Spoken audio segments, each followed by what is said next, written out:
Welcome to the People's School for Marxist-Leninist Studies. Today is July 30th, 2024, and tonight's class is a collaborative class with the Harry Bridges School of Labor from Labor United Education Leagues, and our class tonight will be on Harry Bridges, the man himself that organized the West Coast and started the International Longshores and Warehouse Union. Good evening, everyone. And once again, tonight's class is presented by the Harry Bridges School of Labor, which is presented by the Labor United Educational League. Our purpose is to educate the workers of America on the strength of unions and to foster a class-conscious workforce. We aim to connect the struggles of the past with the struggles of today, to empower the labor movement to transform from their present hopeless defensive fight into an aggressive attack upon capital. We plan to empower workers with knowledge, regardless of industry or type of work, bringing all workers to a class-oriented trade union movement.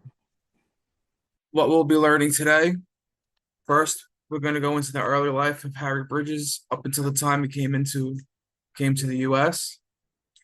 Then our second section will be from his U.S. arrival to the organizing of the Longshore workers. And our third section will be during his time as leader of the ILWU. Just a quick note, it's impossible to give the life of Harry Bridges justice in the short time we have for the class, so we'll be skipping through a lot. When we get up to the point where we will briefly mention the 1934 strike, which is what he's most famous for. We're not going to go deep into the strike. If you want to learn more on the strike, I recommend when it's available. It's not there yet on our on the Labor United Educational League YouTube channel. We will have the class from this past month that we did on the strike as itself. Just for time, we can't really go deep into it tonight. And we have section 1 on his early life. Perfect. So starting off, we'll go into the early life of Harry Bridges. He was born on July 23rd, 1901 as Alfred Renton Bryant Bridges in Kensington, Victoria, Australia, to father Alfred Ernest Bridges and Julia Dorgan. He was the middle child of 5 children. Bridges came from a petty bourgeois background, as his father was a realtor and mother a small business owner.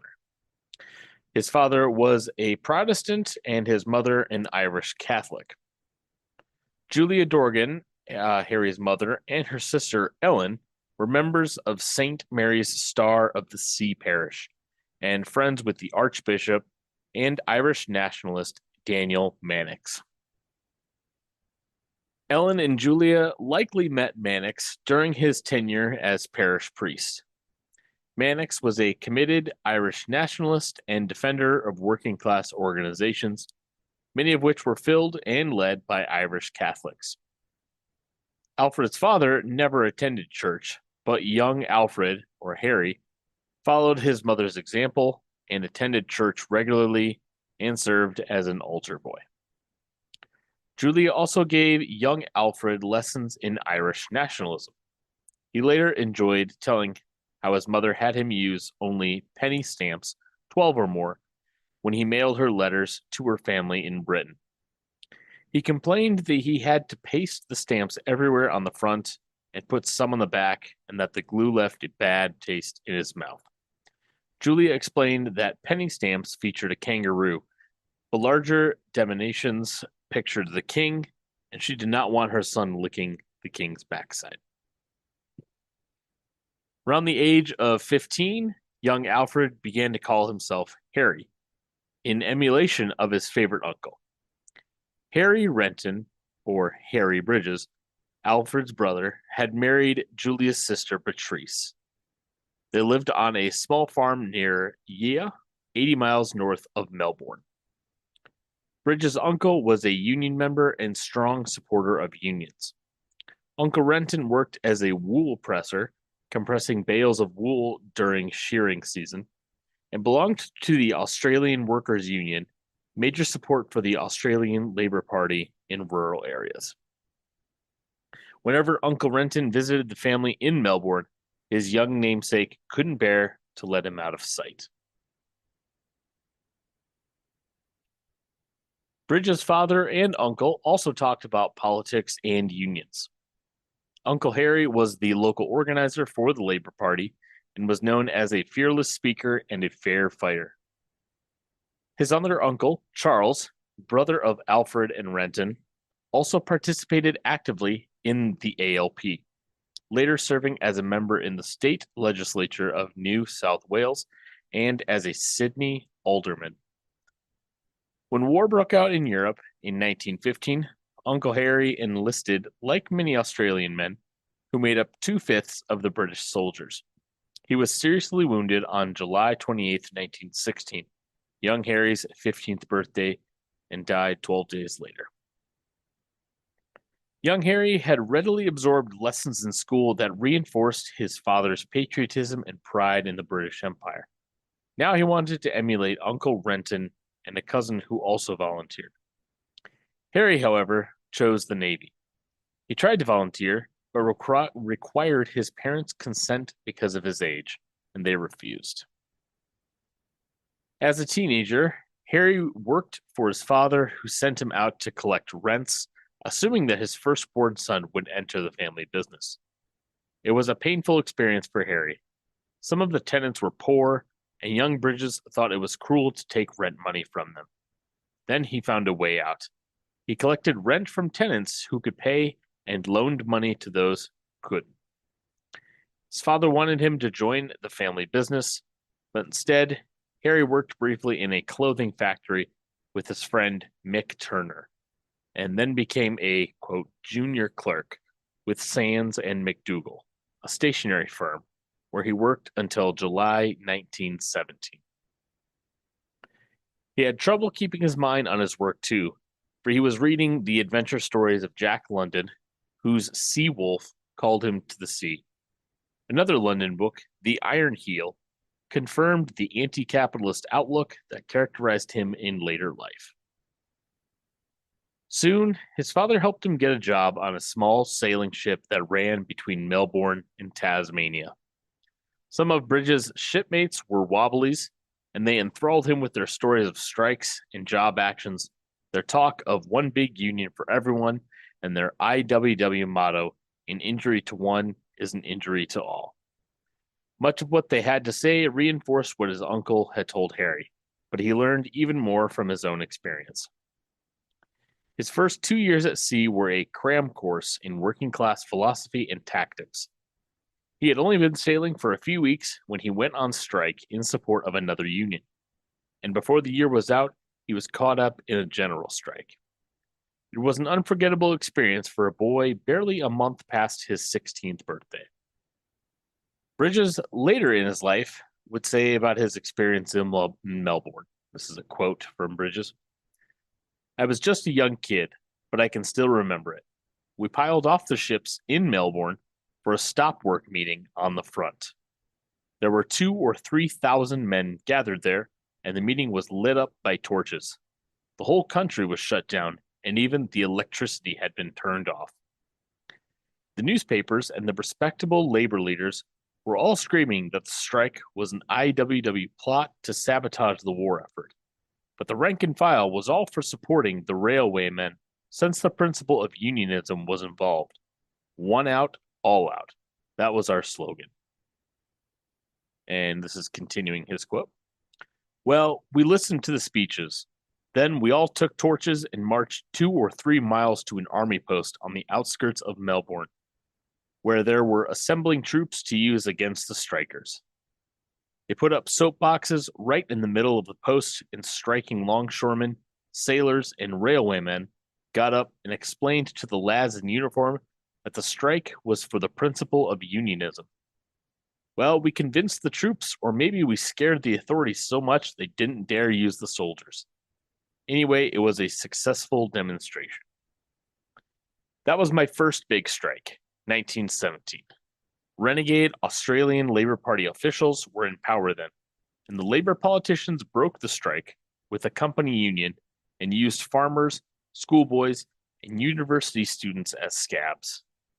Then they screened all of the returning workers for, quote, IWW tendencies.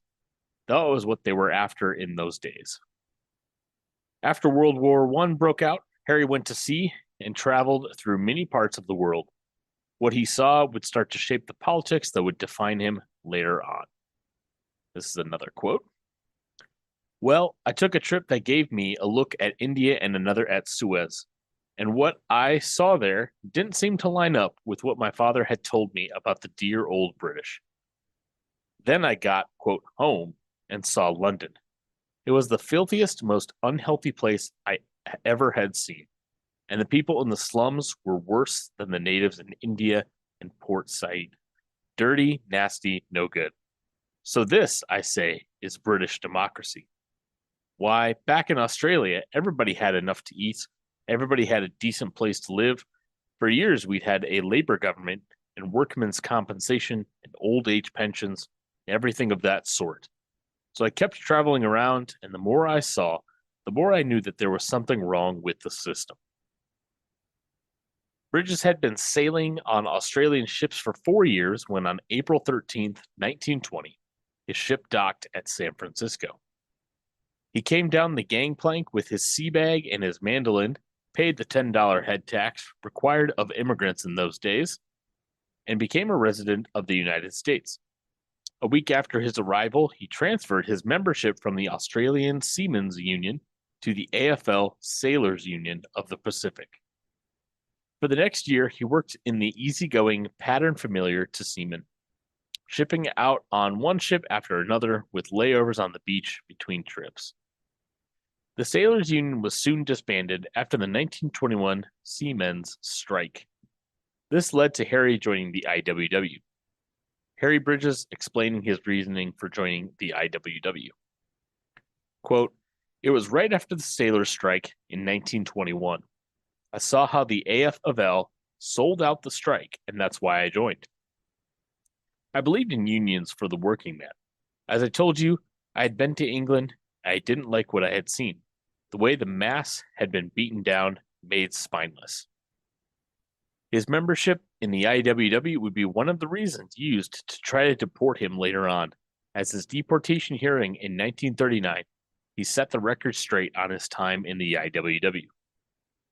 Quote, when I found out what the aims and purposes of the IWW were, I got out fast.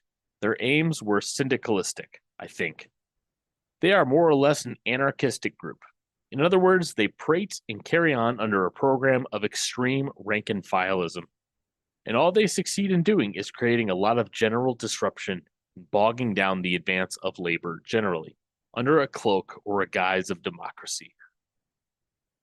We believe in strikes and we believe in direct action under the proper circumstances and at the proper time when it is the best thing to do. But there comes a time that you can go a little too far with direct action. The IWW philosophy was never to sign an agreement, for example, never to arbitrate, never to mediate, never to consolidate. They gained many improvements and benefits for the people they represent, but they are absolutely opposed to any type of political action. In 1922, while a crew member on the ship Lydona, Harry met Agnes Brown while socked in Coos Bay, Oregon. Agnes soon moved in with Harry in San Francisco.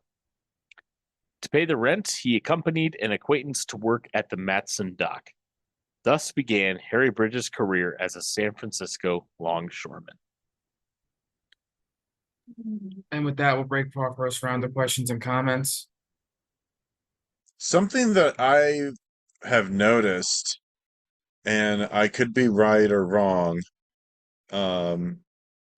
but is that the union movement in Australia seems to be a little bit different than here in America.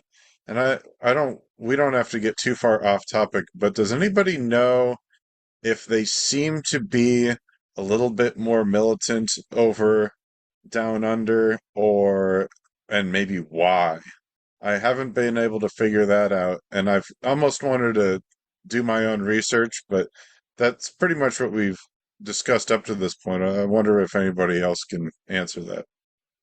At that time, the union movement in Australia was definitely more militant. I don't know how it is today. Why? That's an answer. That's hard to answer. but it looks like Angelo's New York's hand came up. Let's see if he wants to respond to that. Yes, because of the Labour Party, they built the Labour Party in England first. Their class consciousness was at a certain level, that they had their own political party, Labour. So yeah, they were going to be more militant. Thank you. And of course, that makes sense. Yeah, well, it's actually Chris speaking, but it's just so incredible, his life and like the time. He must have been on like steamships and things like that. And he was at like, well, we'll get to it, I guess, but the strikes and stuff, fighting, getting beat like with clubs. I would love to see a movie made on this. It's obvious why there's no movie made, right? As Angelo just said, it'll awaken class consciousness. Maybe that's something we'll do, even if it's like a guerrilla kind of made film. That would be awesome to see. And on that note, I want to give a recommendation. I know the movie, maybe it was not 100% correct, but I remember it was quite good. The one called Trumbo, Dalton Trumbo, one of the Hollywood 10, who was incarcerated, blacklisted. I think they made a movie recently that was actually pretty close to the mark. So that was my comment. Thank you. Yeah, I thought his comments on the IWW were pretty, I guess, pretty spot on, you could say. A lot of times I am trying to wonder what has, I think he gets at a good point where the IWW has this idea of, no compromise, to their own detriment, it seems like, because even in the last 100 years, what have they been able to accomplish, with that kind of mindset? I think, I think he was pretty spot on with that. So that's all I wanted to say. I mean, I haven't read enough about Australian labor, but I also imagine part of their militancy came from their national consciousness, because even though they gained independence from Britain in 1901, until the 40s, they were still not completely autonomous. They were still under the direction of England and its imperialists. So I have to imagine that that played a strong role in the labor movement in Australia at that time. I think that it's pretty interesting that someone can just like show up without embassy papers, like without having to have them first go through a embassy, or like gone through a long application process, like show up and pay $10. I think that's very interesting how how bureaucracy has evolved in this country. This is kind of my background of work. The immigration system back then was highly different, and the current set that were based off on the current laws was not signed until 1955 with the Immigration Naturalization Act. Now, granted, had Harry Bridges been from China, Japan, or other potential places in Asia besides Australia, they probably would have told him, no, you can't come here, get out. So just another difference right there. With that, we'll go to our second section. And slides back up. All right, so this is my section. Section 2, U.S. arrival, organizing the Longshore workers. Becoming a longshoreman. Longshoring was, of course, the natural occupation for an ex-sailor, even though working conditions were wretched. In order to get a job in those days, a longshoreman had to go down the Embarcadero at 6 a.m, where he joined a growing throng of men who stood around in the street across from the ferry building, waiting for the hiring to begin a little before 8 o'clock. A hiring foreman would appear, and the milling crowd would form into a shape-up around him. There were always 2 or 3 times the number of men he needed, so the foreman often picked his men in return for a kickback. "We were hired off the streets like a bunch of sheep," Bridges once recalled bitterly, "standing there from 6 o'clock in the morning in all kinds of weather." At 8 o'clock, the crowd of longshoremen that were left in the street was an obstacle course for disembarking ferry passengers from the East Bay in a great hurry to get up Market Street to their offices. So another indignity was inflicted upon the men. Bridges remarked at the time, "At the moment of 8 o'clock, we were herded along by the police to allow the commuters to go across the street from the ferry building, more or less like a slave market in the old world countries of Europe." To get steady work, longshoremen had to join a company union the ship owners had organized after breaking an AFL union in 1916. They called it the Blue Book, and it was designed to prevent a bona fide union. The ship owners had signed a closed shop contract with it to run until 1924. Harry found keeping a job hard as he didn't maintain his dues to the company union. In 1924, Harry was part of a group reorganizing the local of the International Longshoremen's Association, ILA, that was broken in an earlier strike. There were approximately 400 members of this union. Those who the bosses can name faced retaliation when looking for work.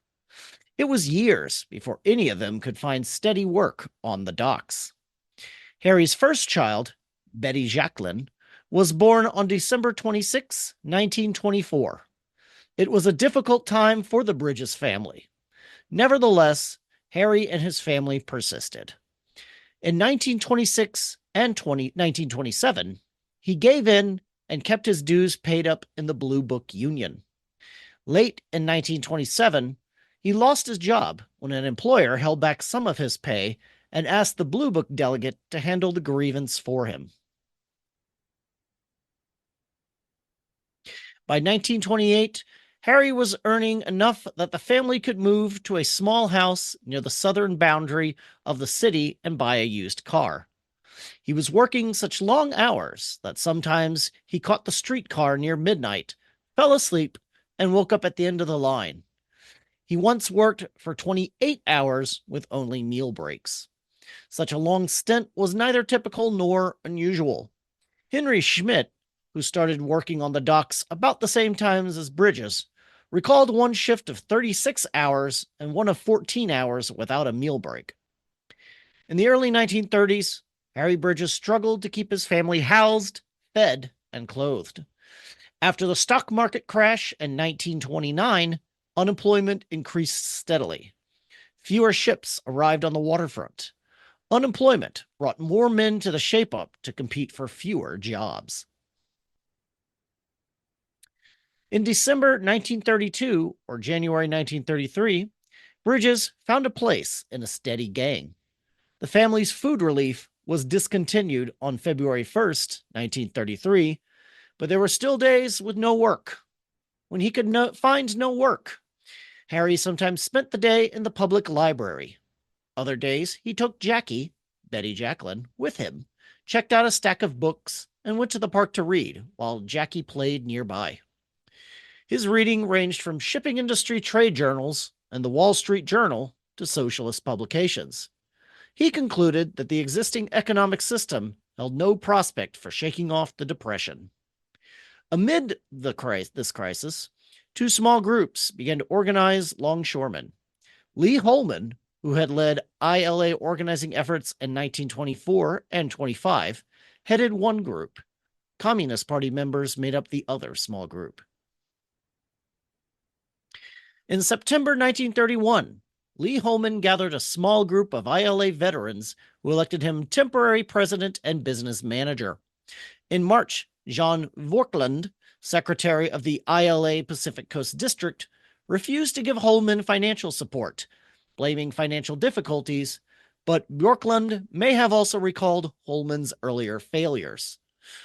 Also in 1932, a small number of CP activists turned their attention to the waterfront.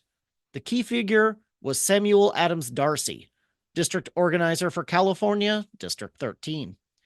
Party headquarters in San Francisco had become a flophouse for drunkards and hobos. During 1931 and 1932, Darcy worked to revitalize the party and to support the struggling Cannery and Agricultural Workers International Union, the party's union. In September 1931, Lee Holman gathered up a small group of Also, in its publications, Speeches and Schools for Members, the CP condemned the economic system that produced poverty in the midst of plenty, claimed that history demonstrated that capitalism was doomed and communism inevitable, and argued that workers should unite as a class, ignoring race, ethnicity, religion, and gender to bring the end of all exploitation. Harry Bridges had attended some meetings sponsored by the Trade Union Educational League, TUEL, or Trade Union Unity League, TUUL. Before 1928, CPUSA members worked through the TUEL to bore from within AFL unions, challenging existing leaders and trying to move members to a more militant and class-conscious posture. With the third period line, the Red International of Labor Unions, Profintern, a Comintern affiliate, informed CPUSA leaders that American workers required a revolutionary alternative to the reformist AFL. In response, the CPUSA converted the TUEL into the TUUL, dedicated to creating new red unions to challenge AFL unions. Following a Profintern directive that the TUUL must especially concentrate its attention on organizing the seamen and dockers to prevent the transportation of munitions, the CPUSA created the Marine Workers Industrial Union, MWIU, to contest all of the AFL's maritime unions. Committed to establishment of a revolutionary workers' government, MWIU officials also stressed maritime workers' crucial role in defending the Soviet Union. In 1932, a new publication called The Waterfront Worker was published with the aim of organizing workers on the waterfront. Articles in these early issues provided accounts of the 1916 and 1919 Longshore strikes, criticized Andrew Furuseth of the ISU and Scherenberg for playing the shipowners' game, and appealed for support of leftist causes. Other articles described abusive gang bosses, the Blue Book, dangers on particular docks, injuries and death on the job, and encouraged longshoremen to share their experience through the Waterfront Worker. In 1933, Harry Bridges joined these new efforts to organize the longshore workers. He and others had long traded talk of unions and strikes, with Harry always ready to expand upon the power of unions in Australia and his experiences in New Orleans. Bridges quickly became a trusted leader. He was known to have a lot of good ideas. He was always around when meetings were called, and most important, he had the most experience of anyone. The Communist Party organizers were viewed as too sharp and too dogmatic. But Harry had a way with words. It was said that Harry could take that and switch it around and say the same thing, but it come out in a more beautiful way. Harry is a very practical man. Pragmatic. Very pragmatic. As pragmatic as Bridges was, his political views were moving well to the left. The result, apparently, of the combined influence of Australian labor politics, his IWW experience, the working conditions on the docks, the exploitative and authoritarian rule of the Blue Book, and the willingness of local AFL leaders to accept the Blue Book as the legitimate union for longshoremen. In early July 1933, the CPUSA held an extraordinary party conference in New York City. Party Secretary Earl Browder berated the delegates for the party's failure in organizing workers. In places where TUUL unions had not taken root, virtually everywhere, Party members were now told to work within AFL unions and use discussions of NRA codes to crystallize the left opposition. Without disavowing third period analysis, Browder pointed the party in the same direction already taken by large numbers of American workers, joining AFL unions and drafting NRA codes. 2 weeks after the District 13 comrades had made exactly the same decision, Darcy later claimed credit for encouraging CP members and sympathizers to join the ILA and form a militant, but not exclusively CP, caucus there. Thus, midway through 1933, these separate events converged. On June 28th, the district secretariat approved a 6-point plan, which included to get as many comrades as possible to join the ILA. On July 5th, the ILA office in New York issued a charter for Local 3879. On July 7th, Harry Bridges joined Local 3879 as member 2569. Bridges and a dozen or so ILA members then began to meet informally on Sunday mornings. They formulated a program to be introduced on the floor of the local membership meeting the following Monday. They were opposing the reactionary officials in office at the time. Bridges later described the group as more or less under the direction of the MWIU. Bridges recalled that party members were very active as a part of the waterfront, like Showmaker, Schmidt, and others. We had a rank and file group, and it was directed by the Communist Party. That did not mean that all members of the group were members of that party. Everyone was pulling together then. We had an across-the-board unity of all kinds of guys that later turned vicious and red-baiting. As Bridges recalled, the group was entirely politically heterogeneous, though all were militants. This organizing group came to be called the Albion Hall Group after its meeting place at 143 Albion Street. The Albion Group met every week or two. They never had bylaws and never elected a chair, but Bridges usually led its discussion and activities. He later described the discussions as pretty informal. The group was never large. The room wouldn't hold more than a dozen or so people, and participants changed from session to session, depending on who could attend. The party's approach initially meant that the Western worker continued to recruit for the MWIU and to criticize ILA leaders, but also urged working within the ILA to fight for the election of honest officials and compel a policy of militant struggle. Aside from endorsing ILA membership, most of the earlier tenor remained, including attacking the Holman leadership, criticism of the NRA as anti-working class, and acknowledgement that the MWIU helped in issuing the paper. That acknowledgement soon disappeared. The Albion Hall Group soon found themselves responsible for the waterfront worker. Beginning with the issue of September 15th, the paper described itself as issued by a rank-and-file group in the ILA. Bridges and the Albion Hall Group aimed for local leadership, but Holman refused to call elections. In July 1933, the Blue Book began to enforce its rule that only Blue Book members could work on the docks. On July 17th, a Blue Book business agent told a gang boss to discharge 4 men who had not paid their dues. Holman fired off telegrams to William Green, Joseph Ryan, and NRA officials.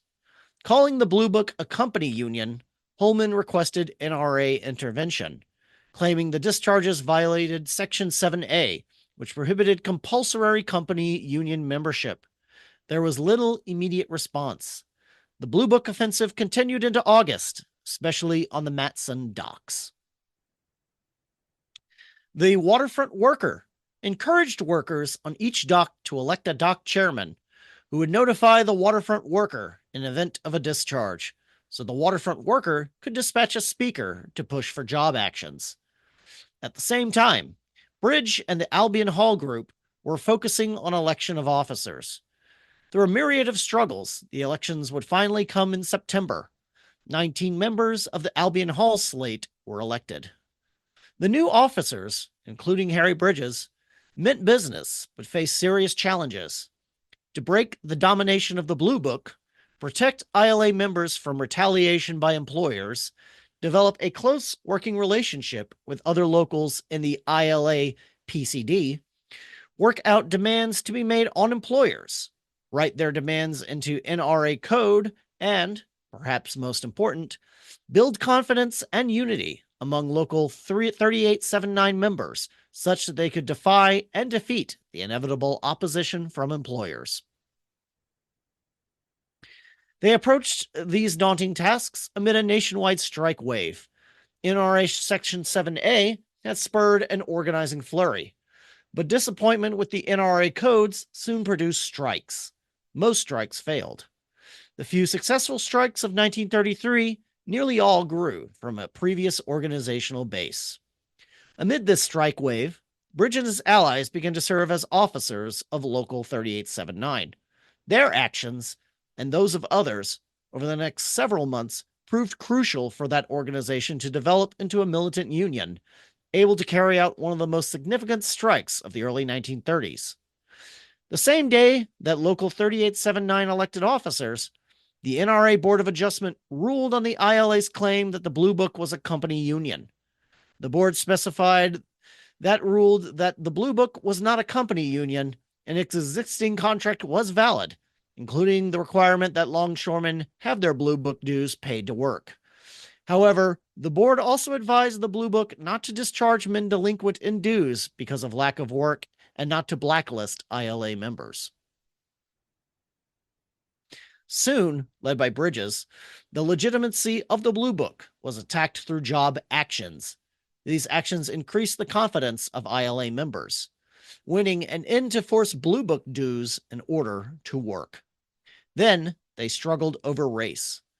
Black workers had been used as strike breakers on the San Francisco waterfront, but in these actions in late 1933, organizing paid off as the black workers stood firmly with the ILA. These struggles led to the 1934 West Coast strike, including the San Francisco General Strike. The demands of the strike were $1 an hour, the 6-hour day, and the 30-hour week.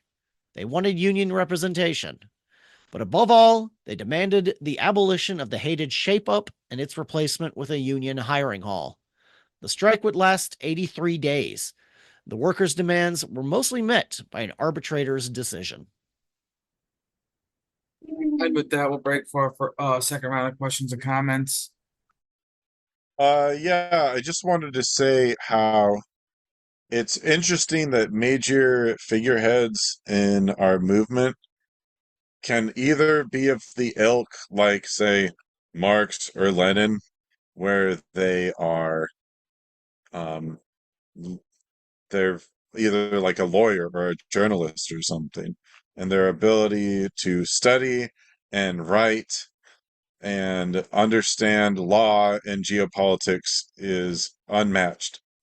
And then on the other hand, you have members like Harry Bridges or William Z. Foster, where they're like in the thick of it as far as the working class is actually concerned. I don't know if you could make a simple answer of like which one is better, because obviously all of them have their um, they have their strengths. Um, I would make the argument, though, I think in America, we do need more people who are in the shops and on the line and at the sites and stuff. And I just say that because the communist movement and the trade union movement have developed so separately, as opposed to over in Russia, where one sort of grew out of the other. So I think we need more people who actually are pulling those 28-hour shifts in order to bring us closer to the working class in this country. That's my opinion. And there's a couple of things I wanted to touch on here. First, the 1933 time period. We definitely did not do it justice on this class.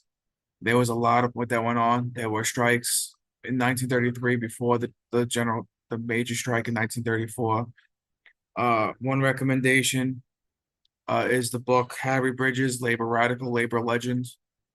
It's the official endorsed biography from Harry Bridges himself, though it only came out recently. It took almost 40 years of research before it was put out. It's a source for a lot of this class, and I recommend anybody pick up that book. Also, there's the book Workers on the Waterfront. Came out in the 90s, and check that book out as well. And it mentioned here what the demands for the 1934 general strike were. And I just want to briefly say what was actually won from those demands after the strike conclusion. Just give me 1 second. Let me find it again because I lost it. All right, so they demanded $1 an hour rate. They got 95 cents an hour. So they got almost all of what they asked for, with $1.40 for overtime. They established the 6-hour day and the 30-hour work week, and Saturdays and Sundays and legal holidays were made overtime days. And of course, it wasn't exactly at that time 100% union hiring hall, but it was a joint hiring hall of the union and the employers, and the union picked the dispatcher who assigned the work. So in practice, it was essentially the union hiring hall. And with that, Angelo, you have the floor. And once again, please check out our class from early July on this great San Francisco general strike. Discussion on the class. Our friends at New Outlook Publishers also have a book titled The Great San Francisco General Strike, which is a collection of articles from William F. Dunn that he wrote for the Daily Worker during the strike. Angelo, I see your hands up again. You have the floor. Yeah, it's amazing how far back we have gone. They were fighting for a 30-hour work week. Think about that. There are people here on this meeting and others who are working 60 hours or more a week. How far we have gone back on what we've had. Thank you. Yeah, I'm one of those people. A regular work week for me is 60 hours. And as we'll learn more about a little bit about the mechanization and modernization contract that was signed by Harry Bridges in the 60s. At that time they no longer had the 6-hour workday, but it wasn't clear if that was already in effect or if that was part of that contract. Yeah, sorry. When I was reading through the book, one thing that really struck me was the working conditions as far as injuries went. That even if it wasn't their fault, which a lot of the injuries were a result of the speed ups, but even if there was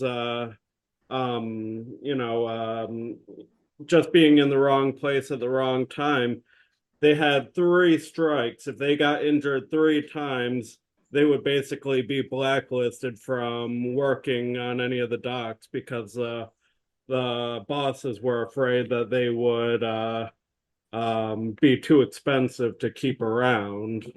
That's something I never knew about. And that's at a time before workman's comp insurance, which has been slowly stripped away over the years.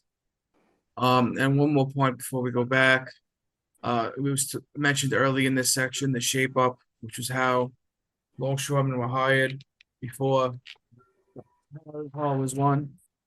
If anybody's seen the movie The Rubber Man, I know it's a boxing movie with Russell Crowe, but if anybody saw when he was hurt and he was working on the docks, when he was lining up with a bunch of people trying to pick up work, although that was New York, that was essentially the shape up. It was in effect in New York at the time as well.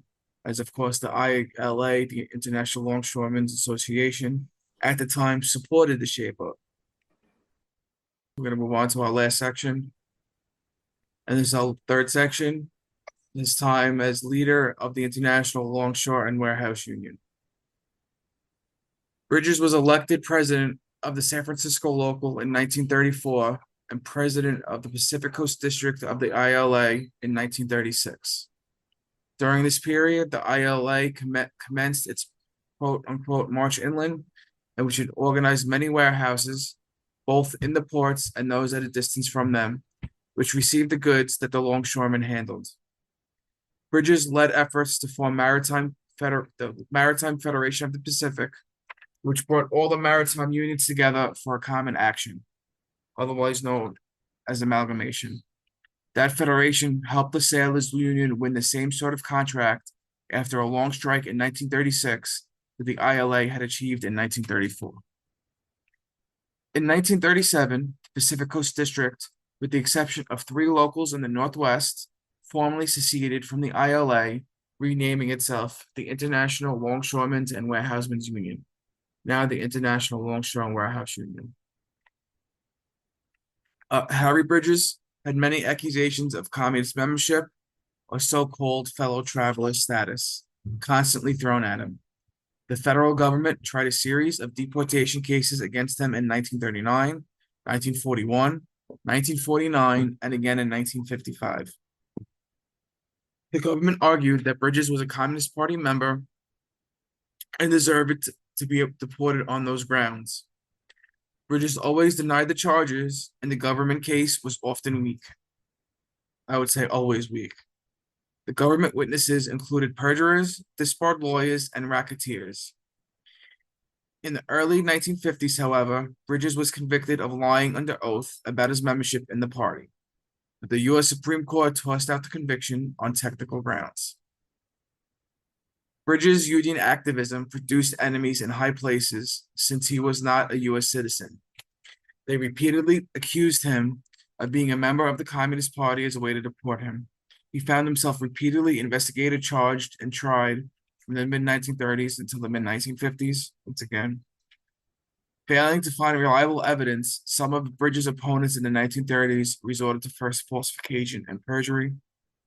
These deportation attempts would eventually lead to a later overturned perjury conviction for denying membership in the Communist Party. And here we have a video from a newsreel clip in 1950 from Harry Bridges' perjury conviction. If we get that video started. In San Francisco, Harry Bridges is ordered to jail as a threat to the national security.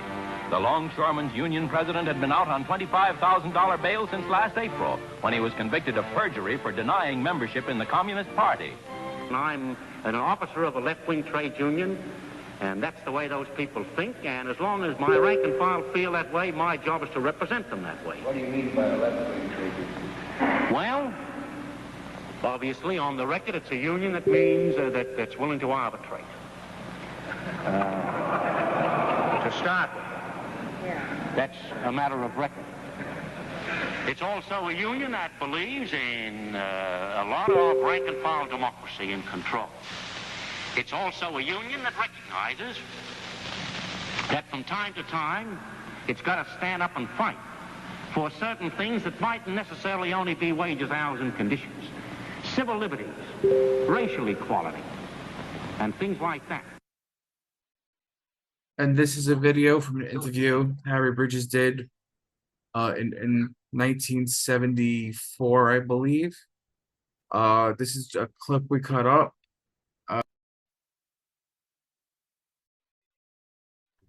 In the chat, we shared a link to the full interview, but if we could get this clip flying.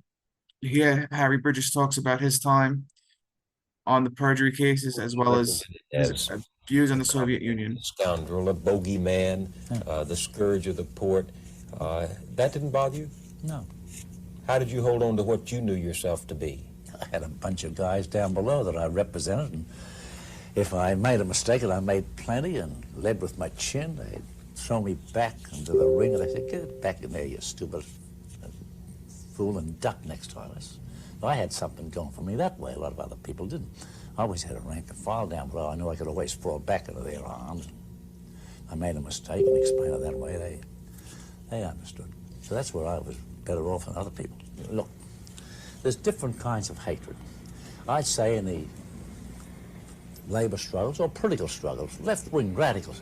After all, with all the cases the government had against me, all the evidence they introduced was 95% true. It was always what they said was true. I was guilty as all hell. It was the 5%, that little 5% that they got hung up on. And that is, was I ever a member of the Communist Party? When that got dumped by the High Court, then they changed the law, passed a special law, and changed the meaning of the law to affiliated with, see? So when the membership went down the drain, then I had to come along with this business of affiliation. But the truth of the matter is that all the evidence introduced against me in those trials by the government was 95% true. The technical point of being a member wasn't there. So this is where a lot of this stuff come from. What do you mean it was true? Were you sympathetic to communist causes? Certainly, still am. Were you a member? No, that's the point. No. That's the technical point. What do you mean you still are sympathetic? Well, give me what's the communist cause? What about the Soviet Union? I'm a champion of the Soviet Union, always have been. That revolution occurred the year I went to work. So two big things happened in '17. I went to work, and we had the Russian Revolution. How can a man who has fought as hard as you have and as effectively as you have for the rights of the common man say, I'm for the government or the nation that was known for its brutality and its tyranny? Where? Over in the Soviet Union? Yes. I went over there to find that out. I found out to the contrary. Came back, made my report at the Commonwealth Club in San Francisco, got subpoenaed before the Un-American Committee, spent 4 hours before the Un-American Committee. Mr. Waller was in command then, told my story, the way I saw it. When I come back, I checked it out daily with the United States Embassy in Moscow. They didn't contradict me. But if you went today, you wouldn't be able to see Solzhenitsyn? Why should I waste my time on people like that? I agree with the people having the right to dissent, so forth. Why is everybody here? Why are they suddenly interested in a couple of people over there like that? They just want, those people know what they're doing. They just want to take the skills and the training of those people and their ability and use them against the welfare of that country. I'm not being fooled by that kind of junk. 95% of what the government introduced as evidence when it was trying to deport you was right. Yeah. Were they right to try to deport you? No. No. Finally, the court said that. What I say, 95% isn't it true that you went down to your workers and say, tie up those ships and don't ship that scrap iron to Japan? That was a crime as part of the charges. Is it true that you served on a national committee with a known communist, Louis Weinstock, advocating unemployment insurance in this country? Yeah. And old age pensions, yeah. Is it true that you advocated industrial unionism and rank and file control? Is it true that you advocate a labor party dedicated to the ownership and control of the means of production? I says, you're damn right, just like the post office. So all these things, guilty, guilty, guilty, guilty. Did you ever advocate the overthrow of the government? No. But that's not the whole question. The question was always posed by force and violence. People and the citizens of the United States have a right. It's in the Constitution. It's implicit in the Constitution, more or less in the Bill of Rights and the Declaration of Independence, that when the government doesn't serve the people, they have a right to dump it, get rid of it, and get another government. But the thing that the zinger that was added, always was added in my case, that was the charge by force and violence. Not guilty. And once again, a link was shared in the chat for everyone to see the full interview. It's a great interview. I recommend everybody get a chance to watch it. In the mid-1940s, Canada's Pacific Coast Longshore workers joined the ILWU, making the union truly international. At the same time, the ILWU organized thousands of sugar, pineapple, and allied workers in Hawaii and helped to democratize what had been close to a feudal social, economic, and political system in the islands. Even on the traditional trade union front, Bridges, quote unquote, delivered the goods. In the 1930s, he promised the longshoremen pensions, health and welfare benefits, and a number of other gains at a time when such things were unheard of for workers. He had his critics and disbelievers at first, but eventually his predictions proved correct, and his legend was enhanced all the more. Bridges was also an early and outspoken opponent of discrimination. It was known to all that he worked especially hard to make equality and opportunity a reality in his home port of San Francisco. He made sure, too, that the ILWU's international constitution contained clauses that clearly condemned discrimination on the basis of race, religion, national origin, or political belief. The Longshore leader was famous in the mid-1930s and as well for his staunch anti-fascism. He and his union made headlines years before World War II, boycotting scrap iron shipments bound for Imperial Japan. Between 1936 and 1939, too, Bridges and the Union backed the Spanish Republic in its bitter struggle against the fascist legions of Francisco Franco. In 1948, there was another major Longshore strike. This time, when Bridges and the Union prevailed again, the old Waterfront Employees Association, or WEA, which had sought the removal of Bridges as ILWU leader, was itself a casualty of industrial warfare. It was replaced by the more amicable Pacific Maritime Association, or PMA. And as the saying went all the time, a new look of relative peace came to the waterfront. And on this note, Bridges mentioned in that interview, he got the bosses to finally agree that they weren't there to give the workers jobs, they were there to make money in negotiations. Bridges led the union through yet another challenge in 1950, when the Congress of Industrial Organizations, or CIO, expelled its left-wing member unions, including the ILWU. Originally, the Pacific Coast District of the International Longshoremen's Association, or ILA, affiliated with the American Federation of Labor, Bridges Union had switched to the two-year-old CIO in 1937. Harry Bridges was appointed as the West Coast director of the CIO after the AFL and CIO split because of accusations of communist influence. Bridges' jurisdiction as CIO regional director was reduced and reduced again until he was finally relieved of that title. Bridges remained the head of the independent ILWU until his retirement in 1977. The ILWU, later in the 90s, rejoined the now combined AFL-CIO. Harry Bridges passed away on May 30th, 1990, at the age of 88. And here we're going to talk about the Mechanization and Modernization Agreement, which was a 1960 contract that Harry Bridges negotiated. And it traded long-standing work rules for certain guarantees and concessions from the PMA. The agreement allowed the ship owners to initiate the process of containerization without union interference. Up until this point, longshore work was very physically demanding. The workers pulled the items out of the containers one at a time and put them onto pallets and bales and whatnot to ship them out. Now with containerization, it was moved. Everything with the containers were moved. So it's a major concession, but at the same time, Bridges negotiated a lot of stuff for the workers in return.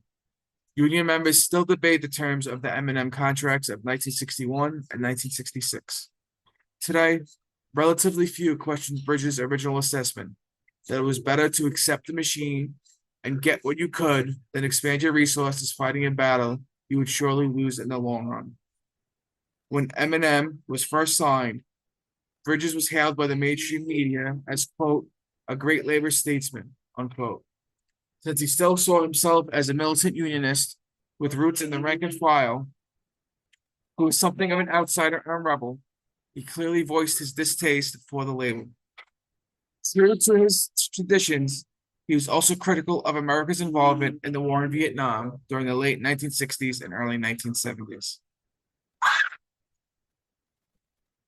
And here is a video of Harry Bridges speaking at the 100th anniversary of the Tacoma Local 23 in 1986.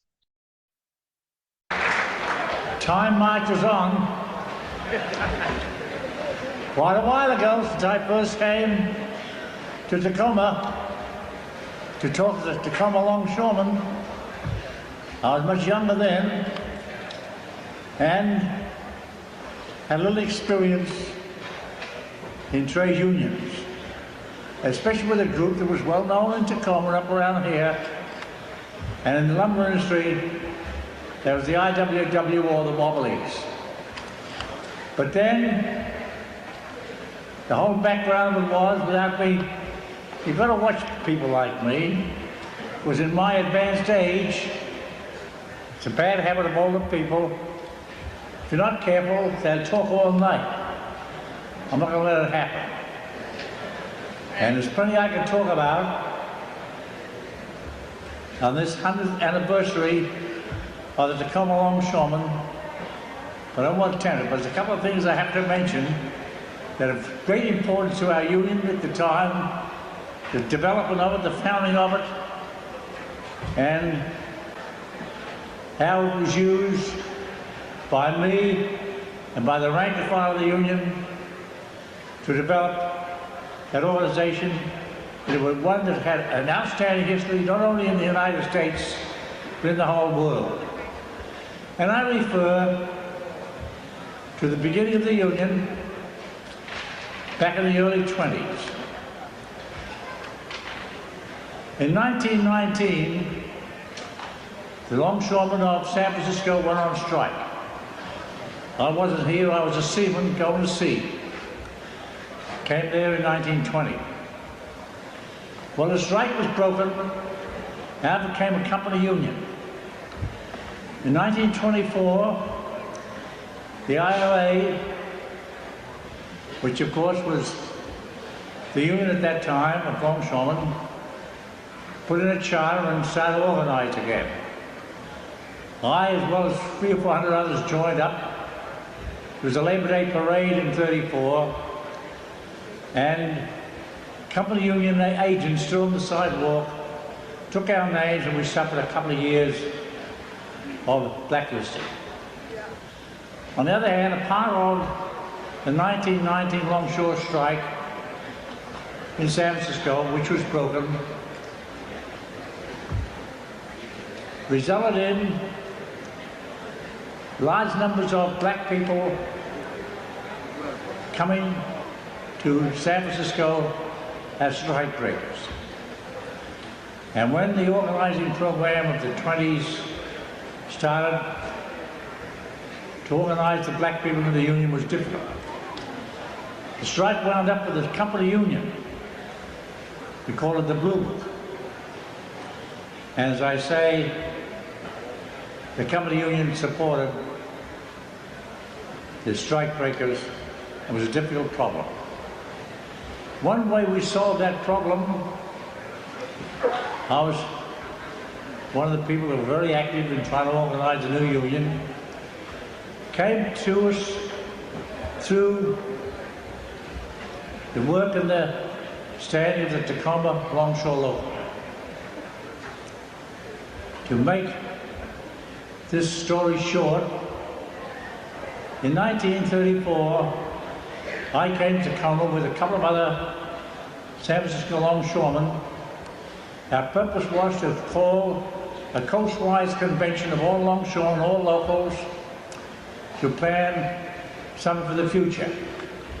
And in February of 1934, I landed here with my two pals in Tacoma and met with the Tacoma longshoremen. At that time, the official secretary of the local was a man named Jack Bjorklund. He was the sheriff of Tacoma. And while he was on that duty, he was supplanted by another man called Patty Morris. We sat down with Patty Morris, worked out a convention program for March of '34. The convention was held in San Francisco. It was a rank and file convention, as we call it. and resulted in adopting a program which eventually led to the 34th strike, which was humdinger was run. The point of my story now is, when the convention started in 34, February, there was one black delegate. And that black delegate was from the Port of Tacoma, and the father of the last speaker here, the judge that just spoke to you, Jack Tanner.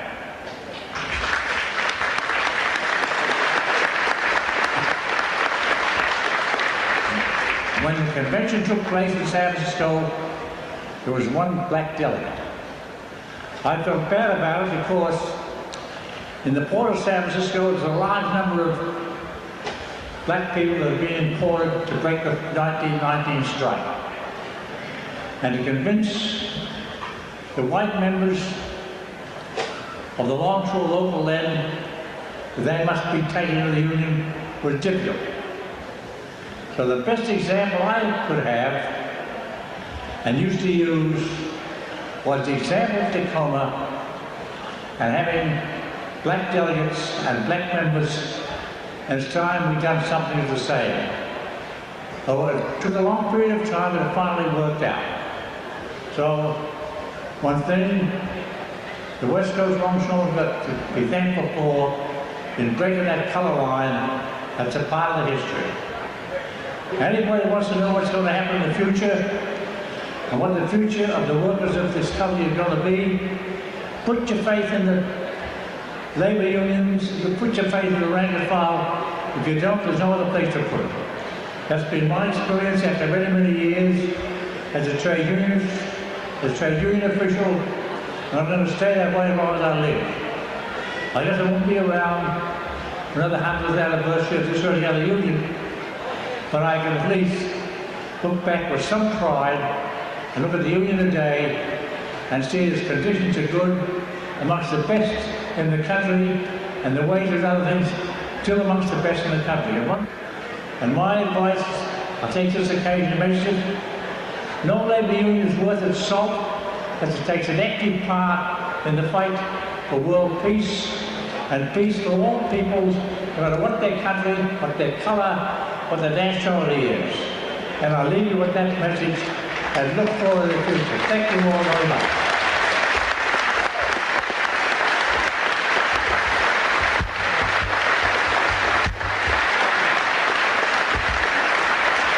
Thank you, Brother Harry Bridges. And with that, we'll break for our last round of questions and comments. Yeah, that first speech he did, or I guess the interview. I haven't sat down to watch.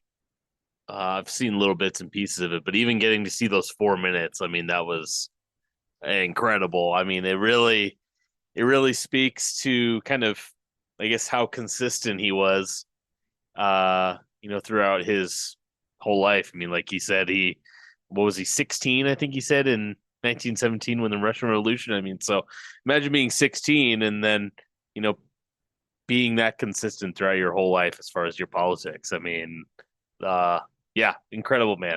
That's all I wanted to say. Thank you. I also wanted to say one thing on that mechanization and modernization contract. It wasn't mentioned in the slide, but what the longshoremen workers got for agreeing to containerization, which was going to happen anyway, but Harry Bridges was out in front in organizing gains for the workers in exchange for it. The longshore workers got guaranteed wages whether they worked or not, because containerization was going to cut working hours. So the longshore workers were guaranteed, I believe it was 35 hours a week, no matter what, whether they worked or they didn't. And of course, there was some generous retirement benefits that they got as well. So while jobs were going to be lost in the long run, the workers were, and it was going to be lost anyway. That's one thing we have to remember. Modernization and whatnot is inevitable. It's whether it's used to the benefit of the bosses or the benefit of the workers. And under the system, capitalist system, Harry Bridges got the best that could possibly gotten for workers on the capitalist system, because the workers was kept maintain their standard of living. The workers up on the job maintain their standard of living, and whatever future workers would have would maintain that standard of living, while though there would be less of them as the future would go on because of modernization. Yeah, Harry Bridges, once he got into the labor struggle, he remained a passionate fighter. But in his early age, he grew up. His father, especially, was a Tory. He was very sympathetic of the British Crown, and in fact, Harry Bridges, he faked his own age so that he could join the British Army or the British Navy during World War I. It was his parents who rejected him from going, but it took him a little while. But once he developed purely through the class struggle. He didn't learn through just reading. He learned from seeing it on in the field. Yeah, I have a comment and then a question. So a comment is that union is still pretty good. I say that because our comrades in Northern California at maybe last year or this year, I don't remember, at May Day, we actually were hosted at their union hall. It was the ILWU union hall up there, like Oakland, San Francisco area. So I got to see photos of it. Which brings me to my question. Now that Labor Day is upcoming, I want to ask a question to the hosts and the audience for Labor Day upcoming in 2024 and then May Day in 2025. Given that, how can the participants in the audience on social media find good, or perhaps you could say the correct Labor Day / May Day events to go to? Because saying that, I've seen other ones that were completely off the mark, like ultra left weird. Thank you. Yeah, a lot of it's trial and error.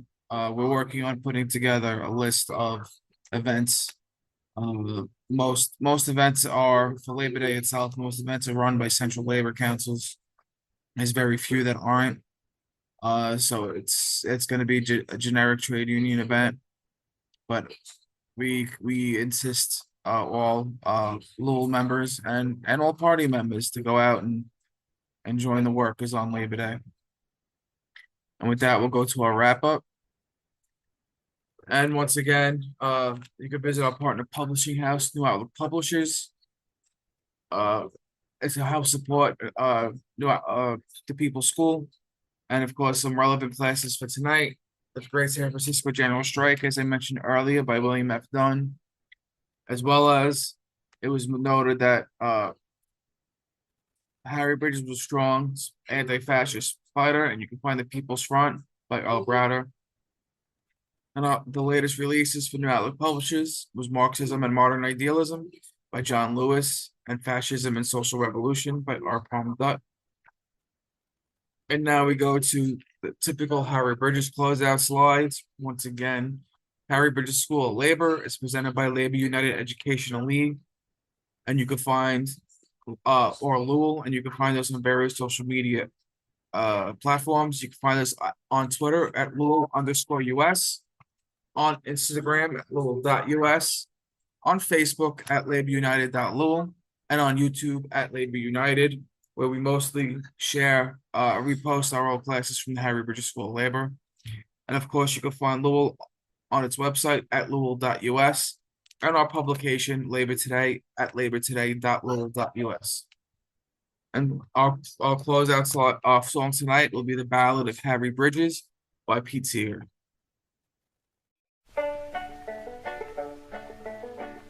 Let me tell you of a sailor, Harry Bridges.